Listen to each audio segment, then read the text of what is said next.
I think a lot of people think they want to start a business, for like maybe 2 years and then that's it, whatever. It's never like that. Like you usually stuck with it. Like even if you want to get out, like even if tomorrow I want to quit the happiness planner, I can't because I have a bunch of stuff with my warehouses and I have customers that are relying on me for their yearly planners. So it's like you need to make sure that you're passionate about this, that it's something you can do for 10 years.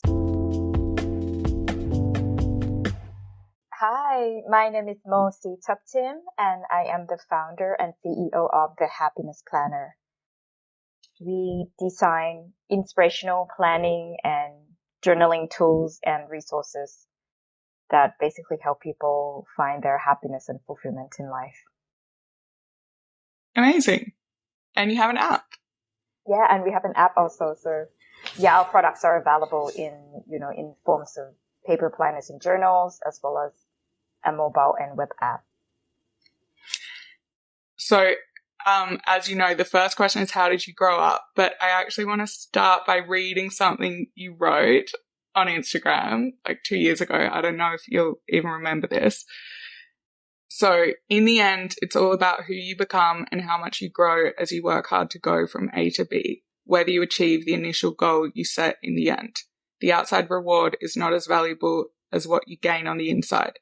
Therefore, there's no such thing as failure if your goal is to grow. Don't fear failure.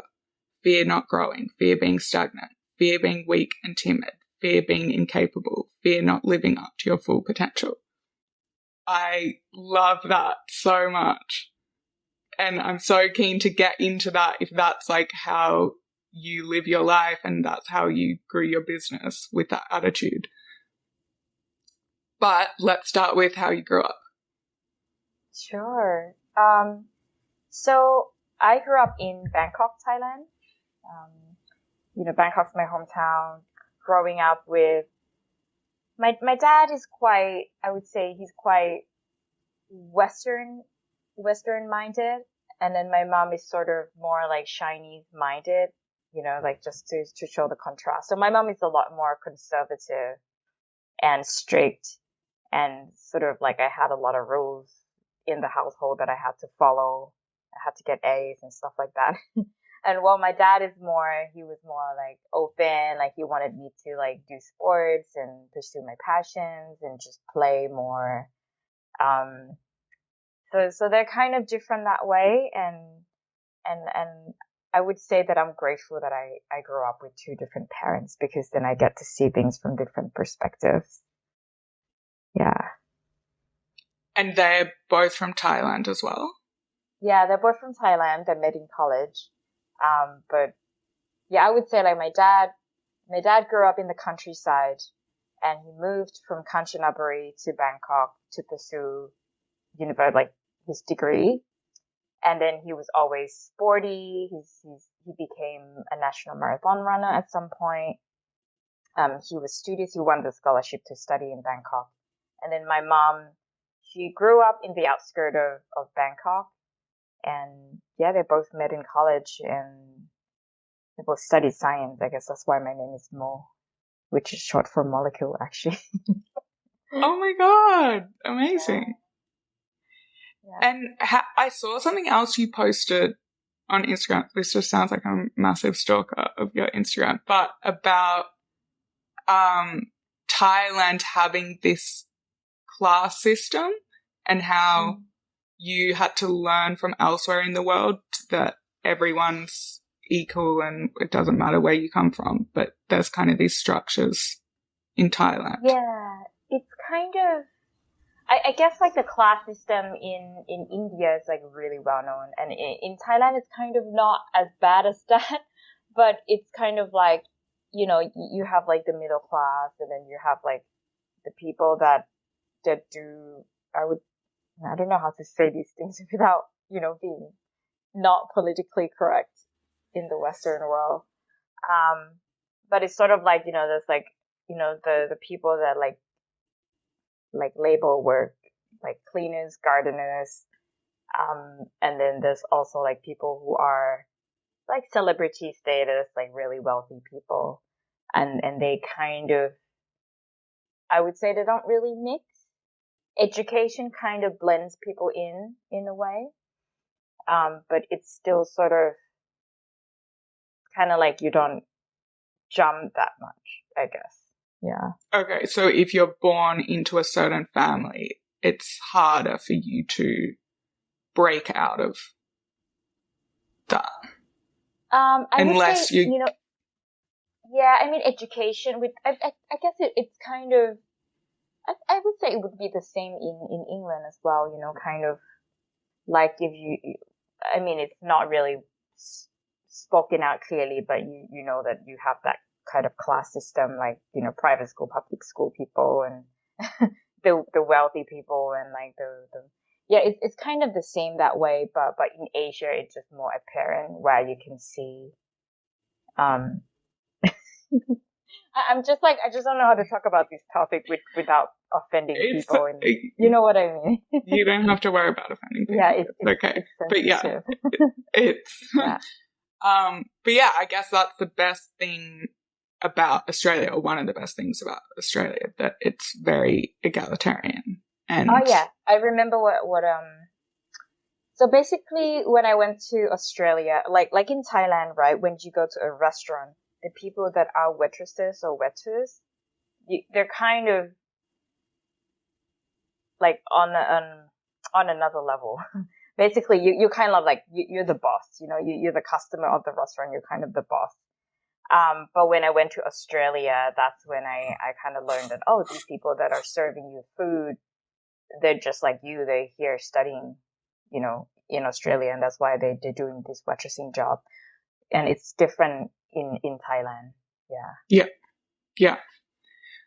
So, okay, before we get to you moving to Australia, did you, is there anything like else from your childhood that's like particularly stood out in terms of where you are today? Yeah, well, I would say, I grew up with, my dad is really into personal development. So he actually grew up poor. His parents are farmers, but, and they're all really, like, good people, really hardworking. My dad is the eldest of six, and he studied really hard. He studied English on his own. He managed to speak English really well, got the scholarship to study at the number one university in Bangkok. And then he basically became a national marathon runner. He got really good jobs to a point where he got moved to the States for work, and he also got offered a green card to live in the United States. And I would say it's quite a big deal, back in the day to be offered a green card and live in the state coming from Thailand. And yeah, he moved there and he didn't really like it that much. And in the end, he kind of moved back and started his own business.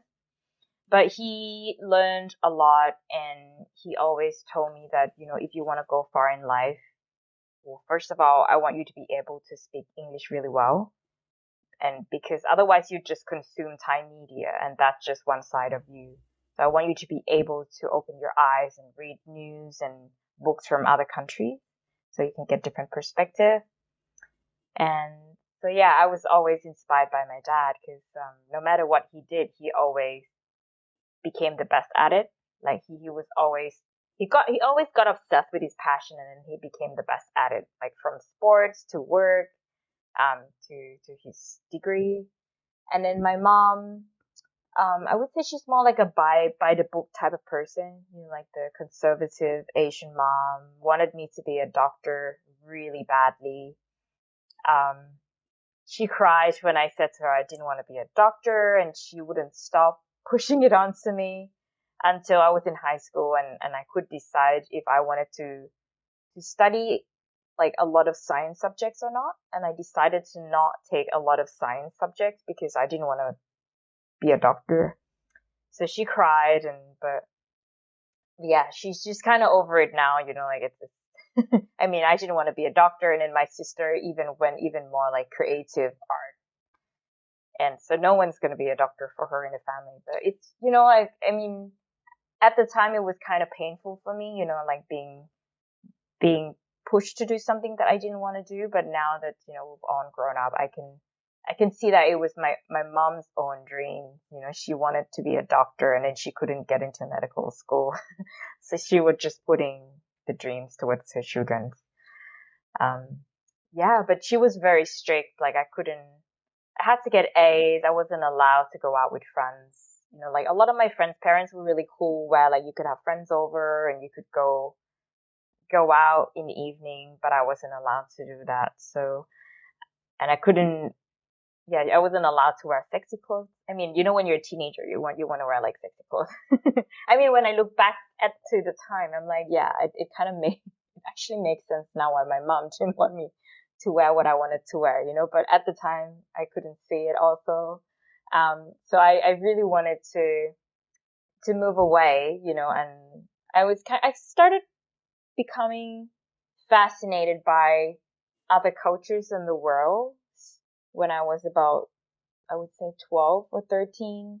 I think at the time it was like Harry Potter and boy bands were popular and I started watching, you know, MTV and Channel V and I went to Australia for the first time when I was 10 with family, but then I went again with school when I was about 13 and that was without parents and I loved it. It was a Girl Scout camp and there I met like hundreds of girls from all over the world. And I remember that feeling where like I didn't even want to hang out with the Thai people. I just wanted to hang out with like other nationalities. And I just loved being surrounded by people who look different from me and from other countries. And yeah, I've always wanted to move away to, I guess like the first country I wanted to move to was Australia.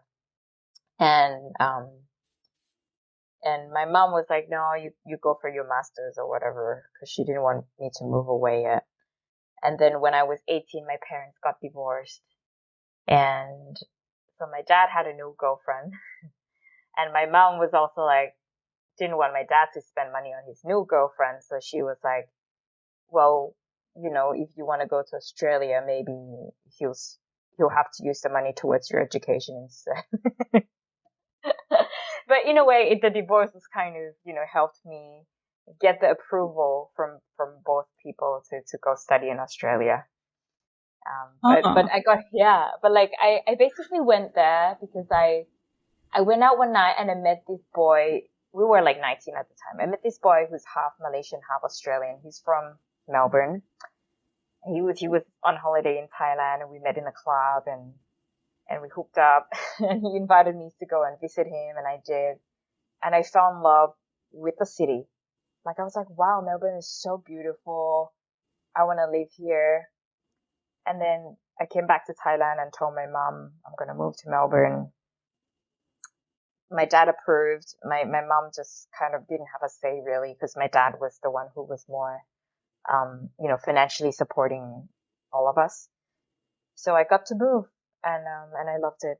Yeah, I love, I would say like the first time that I was, actually I forgot to mention that, but the first time that I was really overseas alone without parents was when I was 17. I went to Zurich, Switzerland on an exchange program.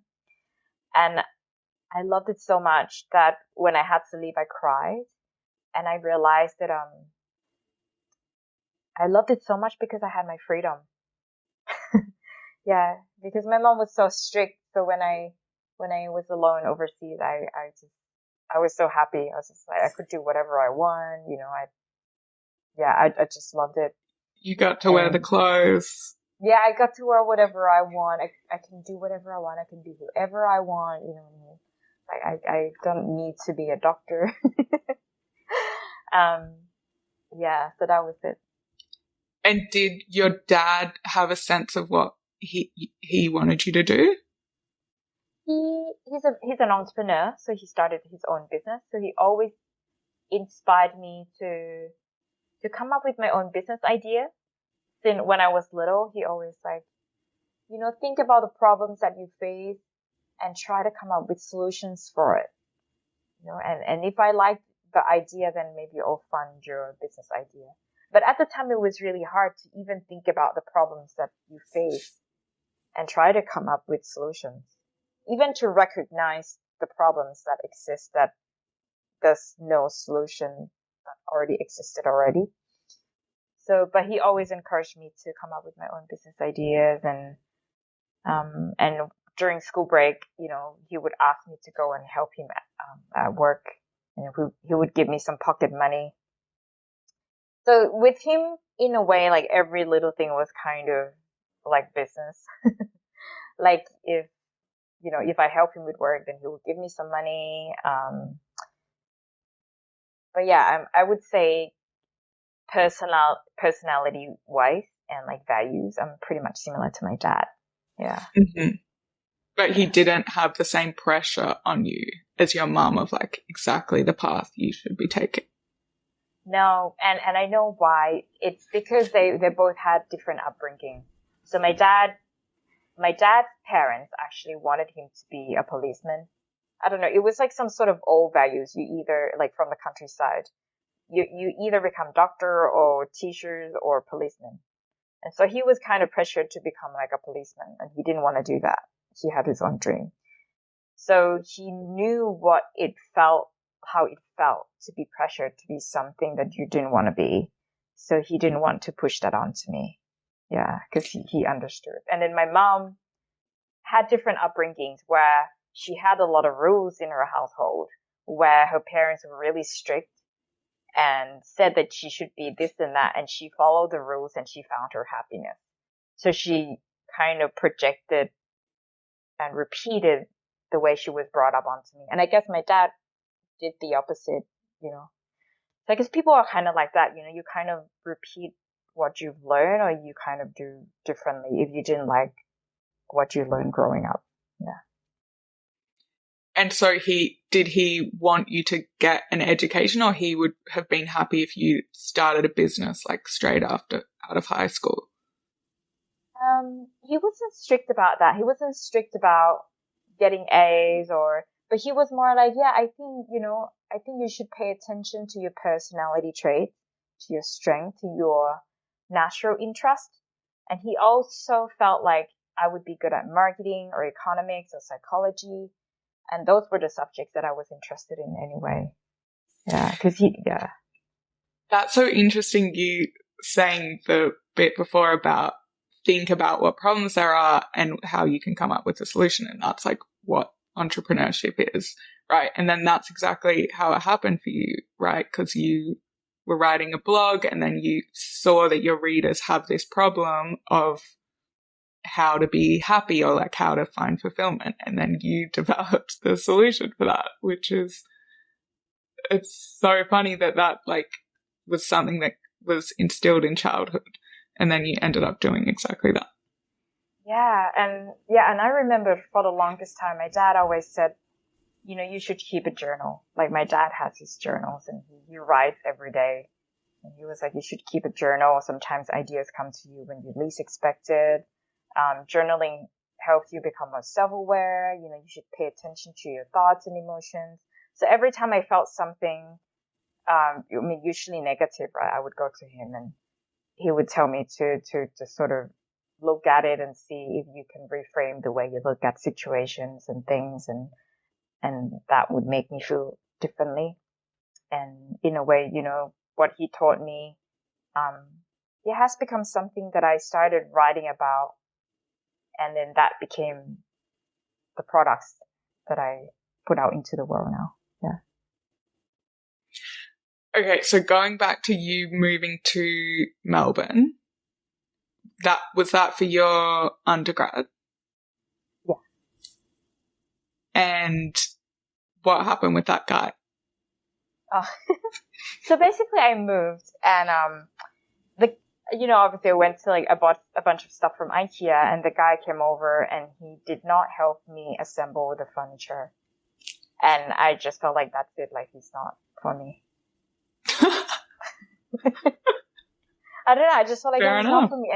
And he was studying engineering, and I don't know if you noted, but like a lot of the engineering students never had time for anything else. Like they were so busy with their study. I just want to make sure the connection is good. Yeah, I can hear you. Yeah, okay. Yeah, so what happened to that guy? Basically, I moved to Melbourne and bought a bunch of stuff from IKEA, and he came over and he did not help me assemble the furniture. He was just watching TV. And I just felt like, yeah, he's not for me. Yeah. And then he was also busy with his studies, and we just kind of lost touch, really. Never really said much. But you are happy being in Melbourne. Yeah, I love the city. I fell in love with the city. I didn't fall in love with the guy. Yeah, and yeah, it's funny. I can tell you another funny story. So at the time, like how when we were kids, we used to use this MSN chat, like, to talk, and ICQ and all that. And I used to have this pen pal guy from Melbourne, from back when I was like in year 6. And we had like a pen pal relationship. Kind of got emotional. I forgot about it. And I moved to Melbourne, and somehow this guy got in touch. Because I do remember we used to like pen pal each other, and we like boyfriend, girlfriend by like emails. And then we met up. But there's no chemistry, but it was just funny. How did he find you after all those years? Yeah, I think like he just found me on, I can't remember now. I think it was like LinkedIn or something. I don't know. Oh my God. I was trying really hard to make sure I could get a job in Australia. So, I had my LinkedIn set up. Like, I was trying to get internships and stuff. So I was like, CV ready. So what did you study? Marketing. And then you wanted to stay in Melbourne and get a job there in marketing? So basically I studied actually when I transferred my credits from Thailand, the degree that I would get the most credits for was management. And then halfway there, I didn't really like the subjects that I had to study in management. Like HR and stuff, I didn't like it. So also when I was in Australia, my job was, I became a promoter. So when I moved there, I was like, okay, Australia's expensive. I need to find some extra money. What can I do? I tried waitressing at Thai restaurants, didn't like it. Try getting a job at retail stores, didn't like it either. And then I was like, you know what? I really liked it, like dancing. I really like going out. I love the music. So and I'm just good at marketing. Like I always knew that I was good at marketing. So I was like, why don't I just become a club promoter? And at the time, Facebook was kind of new. It was like 2008. Facebook was kind of new. And at the time we were using groups to like, we were in like groups groups with other people with the same interests, And I decided to basically, the first person I contacted was Q Bar. I don't know if you know the place. Yes. Oh my God. I think that was like underage. We went there and then it closed in my last year of school or something. Yeah. So it was Q Bar in South Yarra, and I went up to them. I contacted them. I emailed them and said I wanted to help them promote the club. And the signature was Mo. And I turned up and they were like, oh, we were like expecting like a Mohammed. But then it's like this Asian girl walking in, That was funny. And then, I was pretty good at marketing. So I used Facebook for marketing. Like I knew that the people that would go to Q Bar they were going to these other places. And if I friended them on Facebook and invited them to join the group, then they would be interested in coming to Q Bar and blah, blah, blah. And that was my first job. And then I started selling tickets to like Future Music, and all the music festivals. Yeah. So how did you know you were good at marketing?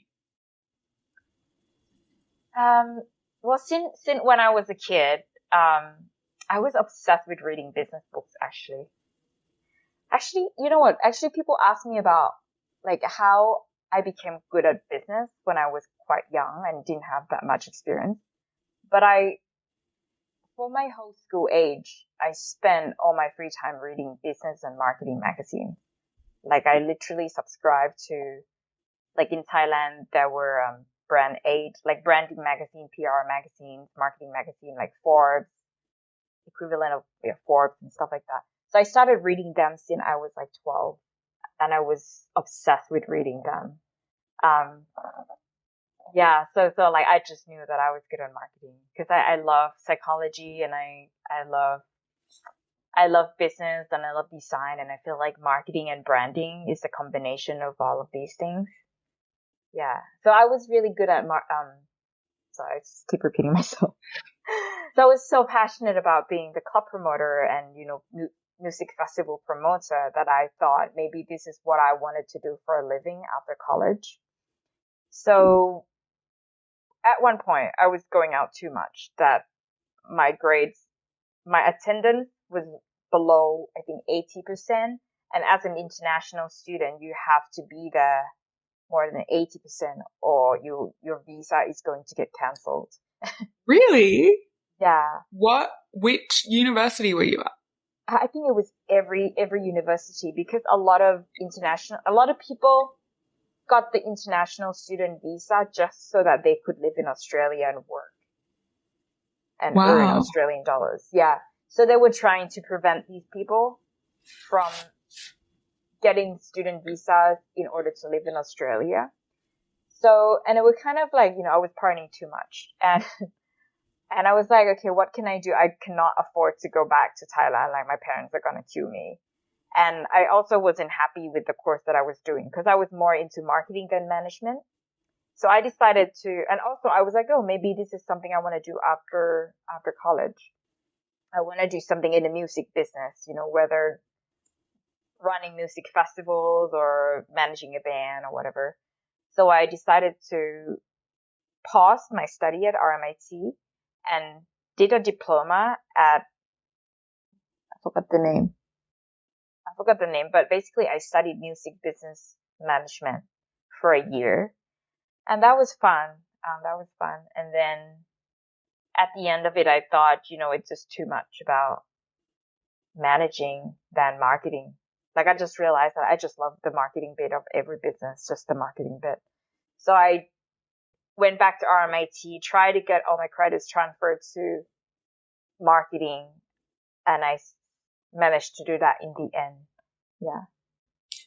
And where were you living? I was in Melbourne. At RMIT Village? Oh, no, I moved every year. So when I first got to Melbourne, I stayed in South Bank. I found this apartment, and then I realized that I loved Chapel Street.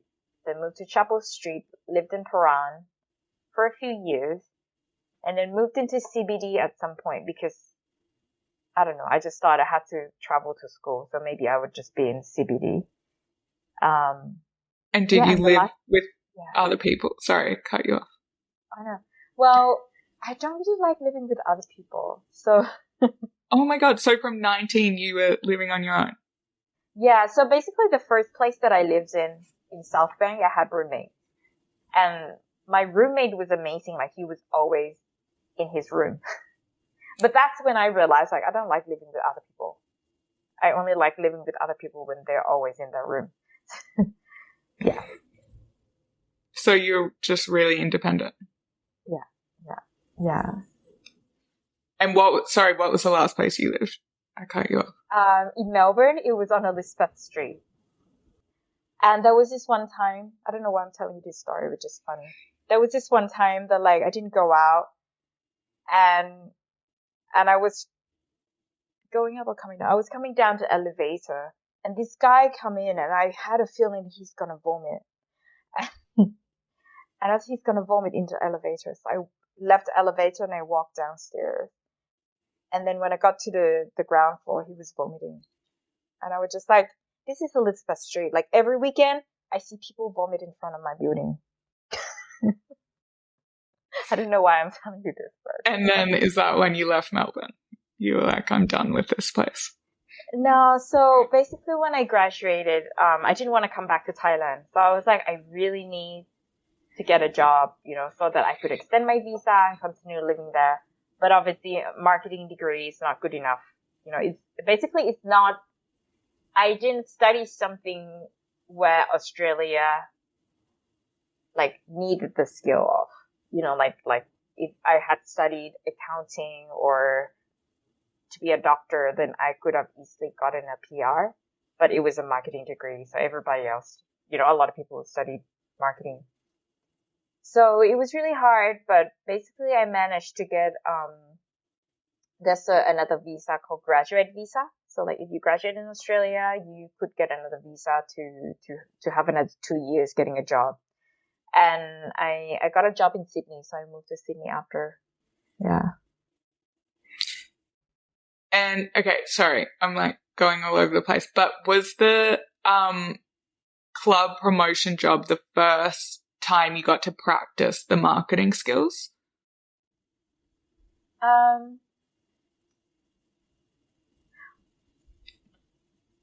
I would say, yeah. Although when I was living in Thailand, because my mom was so strict, right?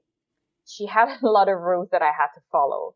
And because I didn't want to follow her rules, I was like, I need to make money. I need to, make extra money on my own so that I don't need to ask her for money, and but therefore I don't need to listen to her. So I started doing translation job when I was living in Bangkok in high school. And that was my first job. I don't know if that entailed marketing. Not really. But that was my first job. Yeah. So I would say, yeah, being a promoter was my first marketing job. Yeah. But that makes sense that that's where you got your drive to be independent and to make your own money. Yeah. Okay. So then how did you make the transition from, how many years were you working before you went out to build your own business? Yeah. So after that, so basically in my last year of college, I participated in a marketing competition by Laurel called Laurel Brandstorm, and our team won won the national award. So we were flown to Paris for the international final. And at the time I thought, I would love to be a brand manager, my ideal job at the time.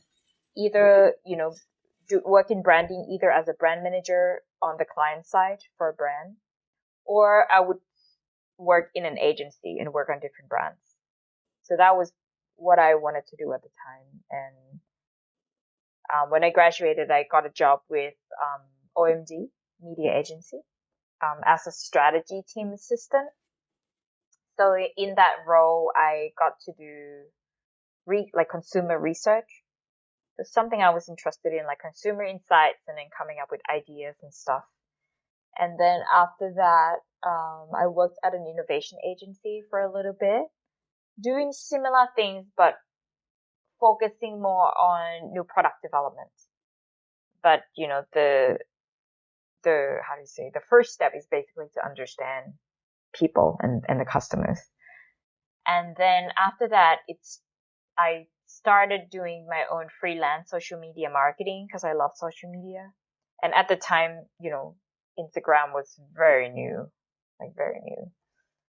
So yeah, and then how did you get into that?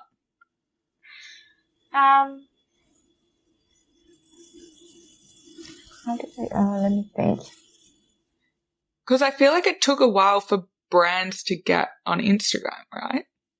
It took a while. I mean, initially I was just enjoying doing it for myself. And then my first client, if I remember correctly, was a personal trainer at the gym. He really needed help promoting himself. And then after that, I started helping, but I never really worked on big brands per se. And then I worked with another guy. We were helping, clubs and pubs promote themselves to, people who like to go out in Sydney. And then after a while, I'm like, I want to get into tech startup. And at the time, it was like the thing, 2012, no, 13, 14. Yeah, around that time, like tech startups were just like, yeah, I wanted to be involved in a startup. And then I joined this team they were working on this app called Sherpa, Sherpa. And it was a delivery app, which is kind of similar to Postmate or Deliveroo, but not focusing on food. They kind of focused on alcohol delivery and flour. But I was like one of the founding team, and we tried to raise money, and the guy was like, if we could raise this money, then we could sponsor you the visa for you to continue living in Australia. And at the time also I had some time to start working on my blog, and that's when I started reading a lot.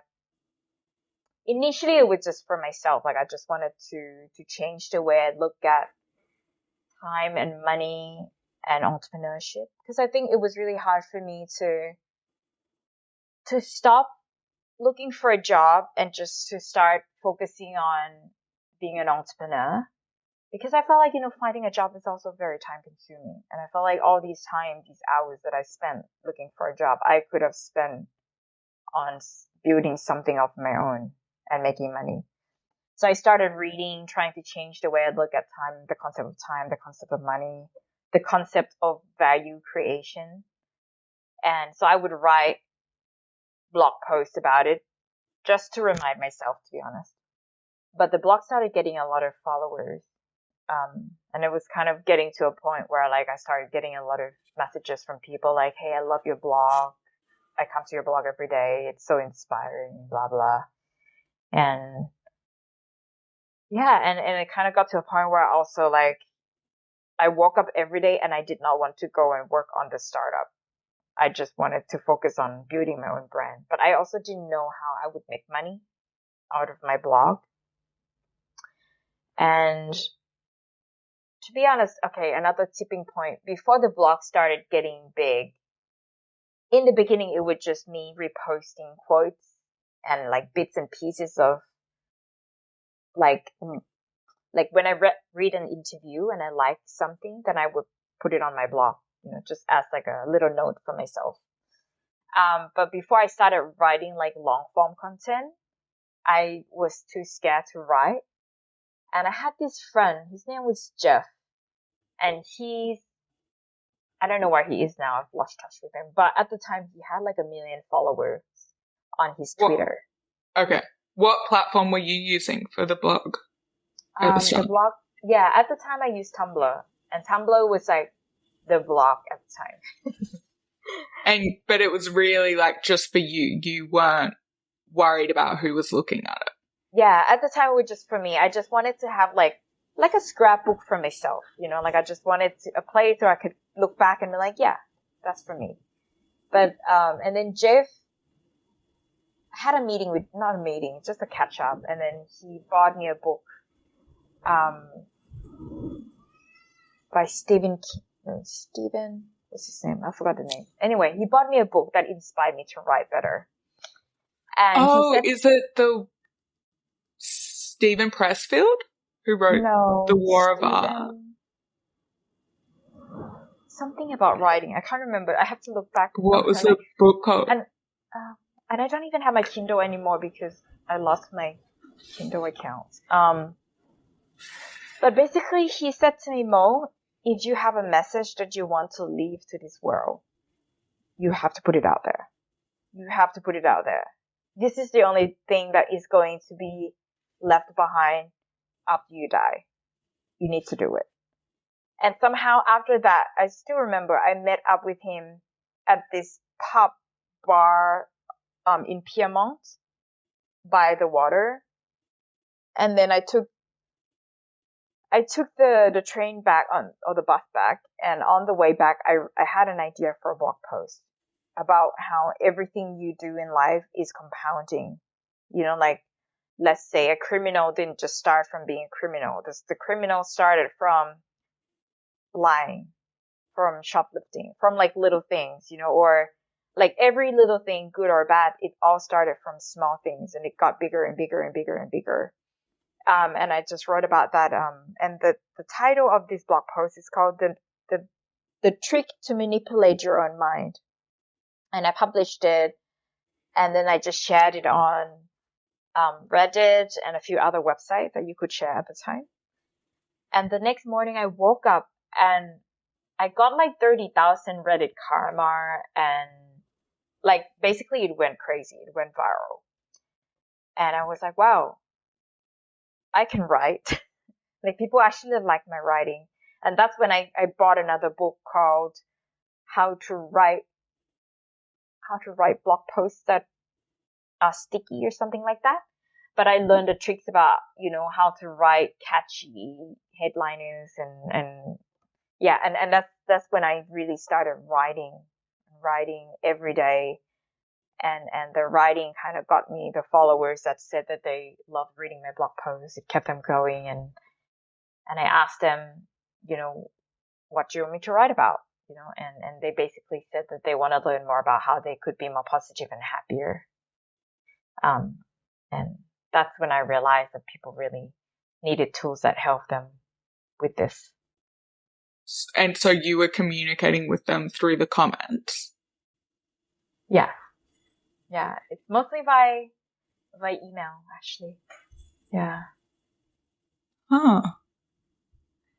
And so this was when you were still in Sydney. Were you worried about like the time ticking down on your visa? Yeah, I mean, and to be fair, like at the time also I met my ex-boyfriend, and he's a tech entrepreneur. Like he built his startup, he sold them, and then he built another one. And in a way, I learned a lot from him, from how to run an online business. Because when we were dating, we would spend half the time in Thailand, half the time in Sydney. And he also alleviated like the pain of expenses from me as well, because I moved in with him. But yeah, I learned a lot from him, and then I started the happiness planner. And at the same time that I and my boyfriend broke up, and my visa ran out, it was kind of coincided. So it's just like, it's too painful for me to continue going to Australia. And then my visa also ended. So therefore, it's time for me to see other parts of the world. So Yeah. then where did you go? So the first place I came back to Thailand, right? Heartbroken. And I just kept crying. And then I was like, I'm not going to do this. I'm not going to keep being in Thailand and cry. I'm going to go traveling. I've always wanted to have an online business so that I could travel and see the world. And now I could do it. I'm not tied down to anything or anyone. So I left Thailand and went to Seoul, South Korea. And then I went to Tokyo. And then I went back to Seoul. Loved it. And travel really distracted me from the pain of heartbreak. So I continued traveling. And then from Asia, I went to New York. And in New York, I went to California. And then Europe also. Yeah. And how long would you stay in each place?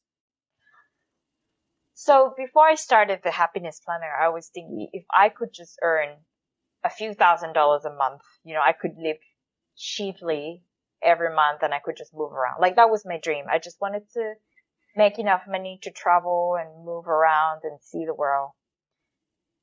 So I would spend, if the visa permits, because some countries don't let you stay more than like 2 weeks, like Japan only let you stay for 2 weeks. If I can stay, I would stay for a month.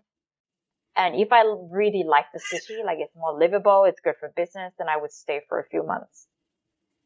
So I would say like London, I would stay for a few months. California, I would stay for a few months. But places like Stockholm or Barcelona, I stayed for only 1 month each. Yeah. And what would you do for accommodation? I just Airbnb. Yeah. And usually when you rent a place for a month, you get 30% discount. Like a lot of people give 30% discount. So in the end, it's like, it doesn't really make sense to rent somewhere for like 2 weeks because you can get a 30% discount if you stay for a month. Yeah. And then would you work from cafes or wherever? Yeah, so I would work from cafes or from the Airbnb itself, from a co-working space sometimes. Like in London, I would go to a co-working space or a members club. Yeah, and I kind of like learned that, you know, when you go to somewhere new, the first week you're still unfamiliar with the place. So you're still trying to get your bearing, like where the roads are, trying to find your favorite spot. And then the second week is when you start getting into a routine. And then the third week and the fourth week is when you actually start making new friends and meet people that you really bond with, and you're like, why am I leaving? It So happens every time. how would you meet people? Um, from at the gym, at the co-working space, dating apps also. I think dating apps really help solo travelers make new friends. Yeah, it's not lonely anymore to travel alone because you can always meet cool locals. And when you were dealing with the heartbreak and like crying every day, were you able to push on with the business, or like did it even help you in a way with because the whole idea is about happiness? Like, was that weird to be like, I'm trying to build this product around happiness, but I'm crying every day? Well, basically, you know how it ended. It was also because my ex had depression, and that was actually the first time I really personally dealt with depression, like with someone's depression. And so I never had to live with someone with depression before, and that's when I learned what it's like, you know. And I actually read books about depression. So I learned a lot about depression. And yeah, and in a way, because I loved him so much that I just I wasn't ready to date. So therefore, I had all the time and energy to focus on work. Yeah. Okay, so you could kind of just channel everything into work. Yeah, like, I mean, I was just crying every day for like a month, you know, but after that, it was just kind of, yeah, I was just focusing on work, really. I would just like, you know, I just wanna, and the brand took off really quickly somehow. So I got really busy with the success of the business and like trying to grow, trying to write, designing new products. I was so excited about the business that I kind of forgot about him. But then funny enough, he kind of came, you know, they always do, came back like 2 years later, and then another year later. I think it's completely over now, but just keep coming back every now and then. Yeah. Yeah, it's interesting on the depression point, because that's what I'm asking about, you crying every day and how it fits with work, because that's what I struggle with. But I guess it feeds in to work. So then it's like you feel like a failure and you just want to give up on everything. And that's why I love the quote I read of yours at the start about how it's not looking at failure. You're just thinking about growth. So have you ever struggled with like feeling like a failure or feeling like something's not working or you want to give up, or you've just had that attitude the whole time that you can just keep growing and moving forward? Yeah, I mean, I've had it many times, and I would say you don't change unless something's not working. So now I always see every time that I feel like there's a struggle. Even, you know, last year during COVID, I felt so much struggle. I felt like a failure. Even coming back to Thailand, I feel like a failure. It's like, I come back to Thailand because it's cheap and I want to save money, and like, I feel like a failure. But in a way, I feel like if I keep doing the same thing, I mean, if I don't feel like a failure, it means I'm not. Sorry. Basically, the feeling that you're feeling like you're failing, something's not working, it's because you're supposed to innovate. So in a way, this feeling of loss and failure is needed in order for you to come up with new ideas. Because if something is working, you would never think about changing. But because it's not working, so you're thinking about changing. And it's always painful, and I just absolutely feel like, it's time to think about something new. Yeah. And are you able to make that switch quite quickly? Yeah, every time I felt like a failure with the happiness planner, I started looking at cutting expenses, which I never looked at before when the business was doing well, when the income was just coming in. I'm like, I have this expense, pay. But when, the revenue wasn't coming in because of COVID or whatever, I had to look at every single stream of expense. And I'm like, wow, I should have cut back on this ages ago. I could have hired new accountants ages ago, because they were overcharging me. Like, I could have done so many of these things, but I never did because, the money was coming in at the time. So in a way, I feel like all these challenges and struggles really push you to see things from a different perspective. Yeah.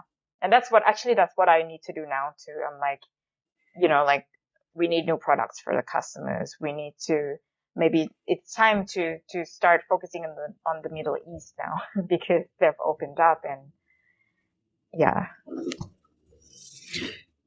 And was it scary starting at the very beginning because you just put all your focus into this, right? And you weren't working in a job. So were you worried about what if this doesn't work, or where's the money going to come from, or what was your attitude? Yeah. When I was in between jobs, when I was trying to look for another job in Australia and couldn't get one. And before I started the happiness planner, I was struggling to the point where I had to count the money if I could buy a sandwich. I had to count every dollar. But at the time, it actually makes me feel like, you know what, if I got through that, I could get through anything. Now it's kind of it doesn't scare me anymore. Now I'm actually thinking worst come to worst, I would just go and live in the countryside in Thailand where you can pay $1 for food. Yeah, but I think I read a quote ages ago, something about, how sometimes when you get paid a lot of money, you kind of put into this comfort, and then you actually stop growing yourself. So sometimes I feel like I really like going through these struggles because it pushes me to feel more of my emotions, actually. Sometimes when things are great, you don't know what to write about. But when you're struggling, you have so much to write about. You have so much to think about, to reflect on. Yeah. And so in the depths of those struggles, you're able to have that positive attitude that it's helping you. Yeah. And now, even now, every now and then we still kind of struggle, and I remind myself oh, it's not as bad as let's say 4 years ago at this month. I thought that was it, and then I got through it. I kind of see it as now it's the timing as well.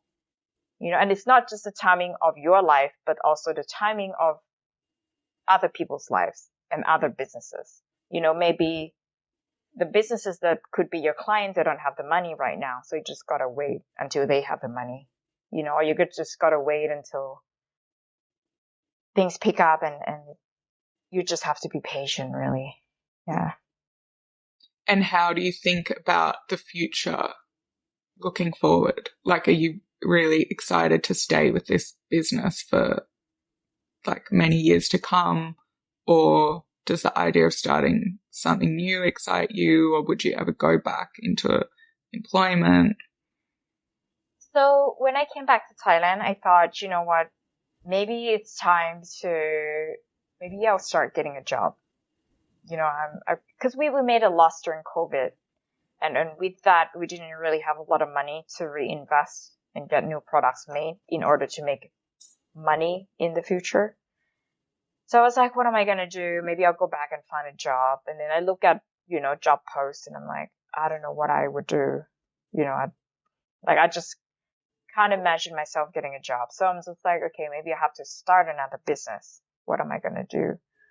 I have a few ideas, of the new businesses that I want to do, but then in the end, I'm like, okay, I should do something that's relevant to the happiness planner because I already have a customer base, and the long-term customers are really passionate about our brand. And then just, the other day I had some new ideas like, oh, maybe we'll launch like another range for school kids. And like yesterday, literally like last night, I'm like, no, I'm just going to focus on what we already have. I'm going to go back to start writing business plan and develop what we already have and make it better.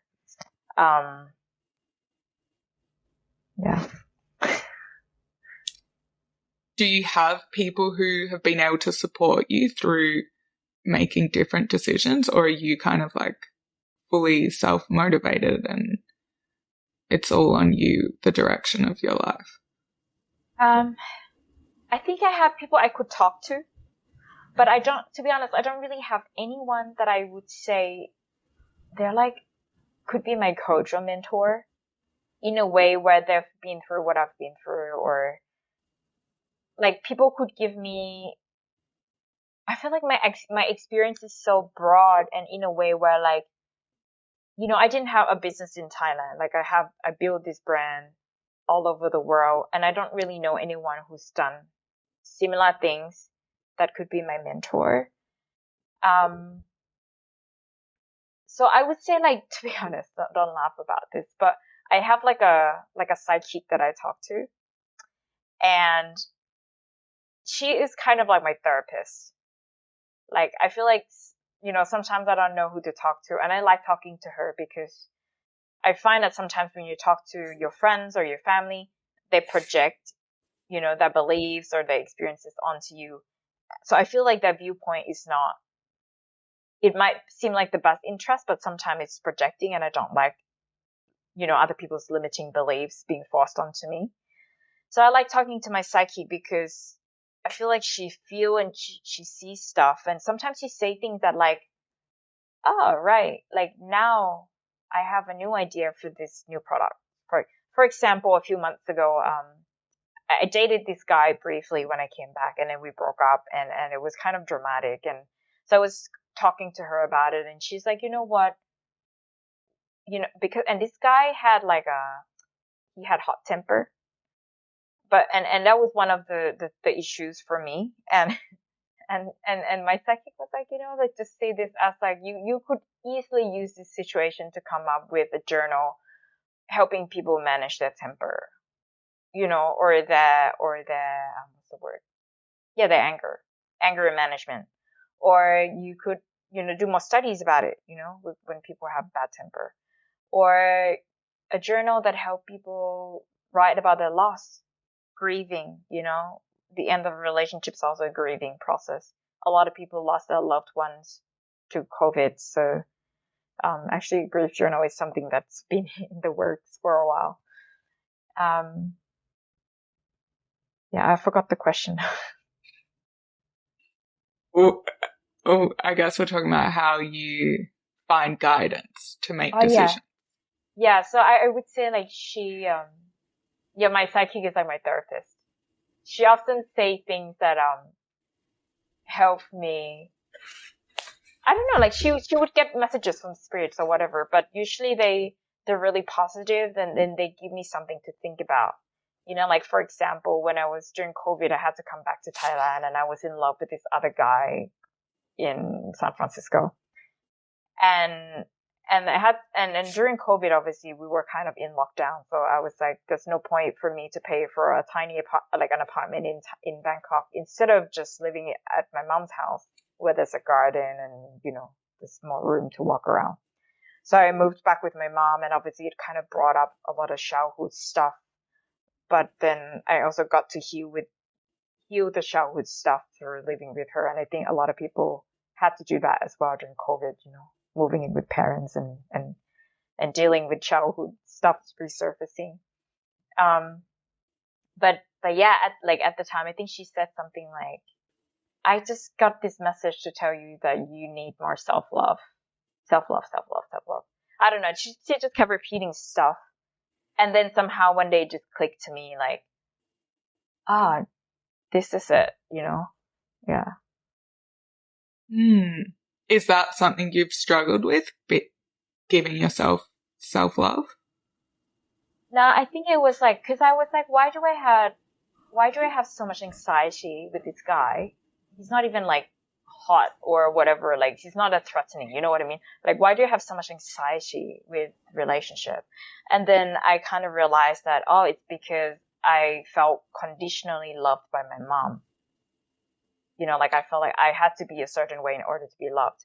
But when I moved back with my mom and I realized that even though I felt like a failure, because sometimes she still make me feel like I'm not good enough.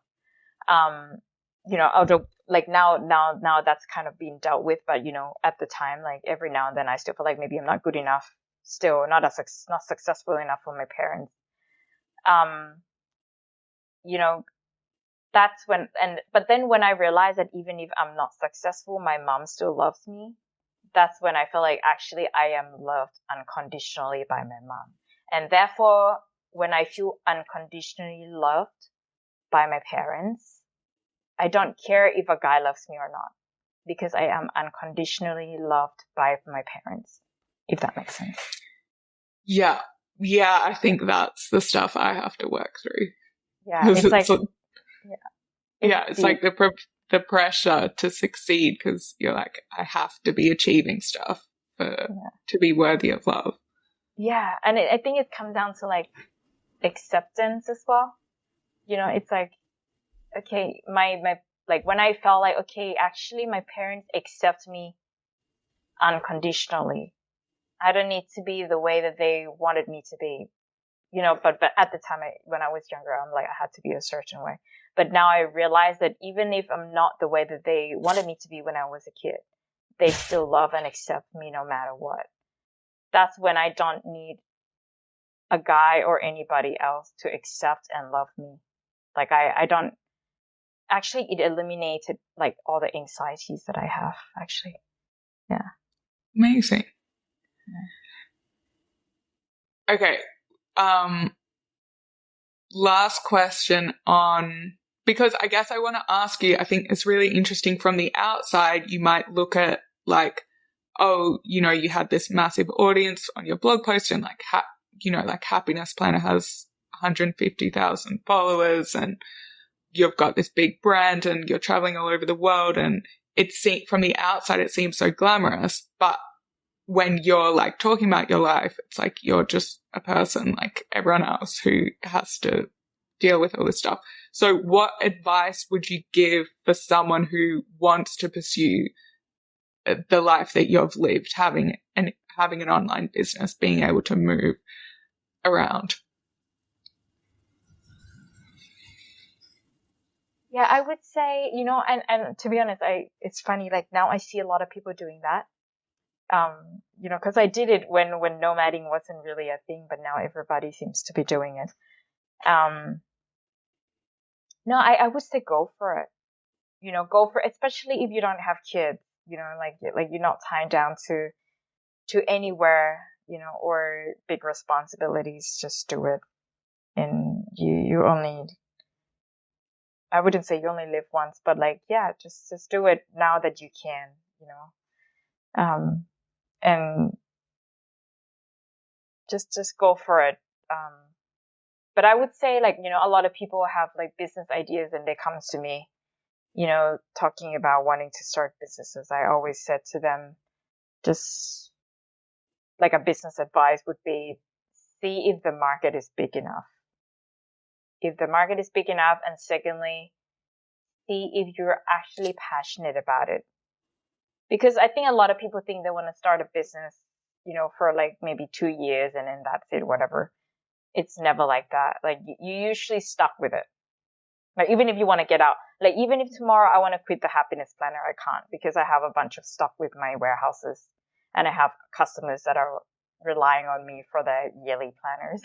So it's like you need to make sure that you're passionate about this, that it's something you can do for 10 years, I would say, and that the market is big enough. Because I've gone through that where I had many ideas and I started a couple of other businesses besides the happiness planner, and in the end, it just like, no, it's not big enough, or like, and I just wasted some money, producing the product. Yeah. And then what about your advice on failure? Like on the attitude to stuff like those little businesses not working out? Yeah, I would say failure is not really a failure. I would say it's a redirection. It's, it helps you take a look at what's not working and then do something else or do it better. It's just a teacher, really. It's only a failure if you stop, I would say. It's only a failure if you stop. But if you keep going, it's not a failure. It's just a path that you were on and then you just change. Yeah. But it's, yeah. Yes, I love that. So it's like, yeah, you learn something and then it helps redirect your path and then you go on to the next thing. Yeah, it's funny because I'm now like thinking about that with work, that I just didn't realize what a job provides is like structure, community, people to be around. And it's like, oh my God, I really want that and I miss that. And so now I'm going back into like a structured workplace that I'm so excited for. But it's like an attitude thing. Like you could be like, oh, that's a failure because you thought that you weren't going to do that and now you are. But it's like, well, no, it's not really a failure. It's just like, this is where the path's going now. Yeah. That's what you like. Yeah. And it's learning about yourself. And I guess, that's your point, that if you know when you are like running out of money and you don't know how you're going to get through, and then you do figure it out, you know that in the future, if that happens again, you can get out of it and you don't. And I think that's only if you don't have the pressure, which I don't know how you deal with that, of the like, I have to keep up my lifestyle, I have to keep up appearances, and I need, society says I should be at this point and I should be, or, all my friends are now spending like this much money and I'm a failure if I'm not, buying these type of clothes or going on these type of holidays or whatever it is. Yeah, I think, that's one thing I like about being a nomad. I feel like I get to see different societal norms from a distance and not be sucked in. Because when you're a nomad, you get to see, different societies have different values and you can kind of remove yourself from them. Yeah. You do get sucked in. Yeah. And so do you avoid comparing yourself to your like Thai friends as well? Yeah. I mean, I think that's one way, like I don't know, like at the moment I'm sort of bonding with people over, I make new friends a lot. I make a lot of new friends every year. And I think, so in a way, I'm kind of not really comparing myself to anyone because I kind of just make new friends based on my interests, like I came back this time, I met a lot of girls at the gym. So now I guess like all we care about is like, oh, hey, are we going to go to the class tomorrow together? And I'm into golf now. So now I hang out with new friends that like golf and yeah. Amazing. Okay. Is there anything else you want to say before I ask the last 3 quick questions? Okay. So how do you stay grounded every day? Like, do you meditate or is it like using tools from the happiness planner, like gratitude? Mm. Now, to be honest, like for me, it's exercising. Like I love, and I can't live without, like, the first thing I do when I get up is I go to the gym. And then it's like a coffee. I get up and I go to the gym, and then after the workout, then I can do other things. I think it keeps me grounded. Yeah. It's like And my you can, meditation, I think. Yeah. and you can do that in whatever country you're in. Yeah. Yeah. What is the book that's had the biggest impact on you?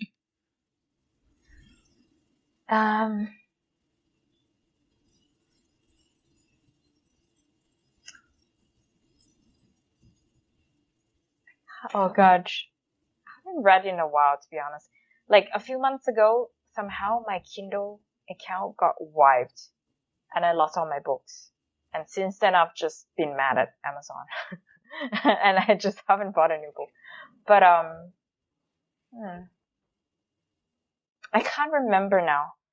But oh, actually, there's a book that I don't know if it made the biggest impact on me, but I love it, and I always recommend my friends to read it. It's called Creative Mischief by Dave Trott, Trott. He's an advertising guy from the UK. And his book is about like different life stories of his.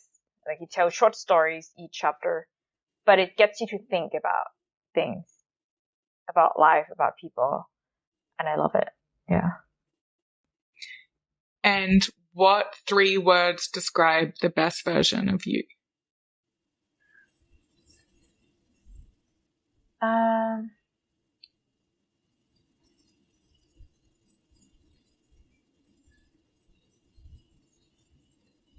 I don't know. Like for me, like I've been thinking about this a lot. Like, what does happiness means to me, and I've come to realize that I'm really a free spirit. So I would say happy and free.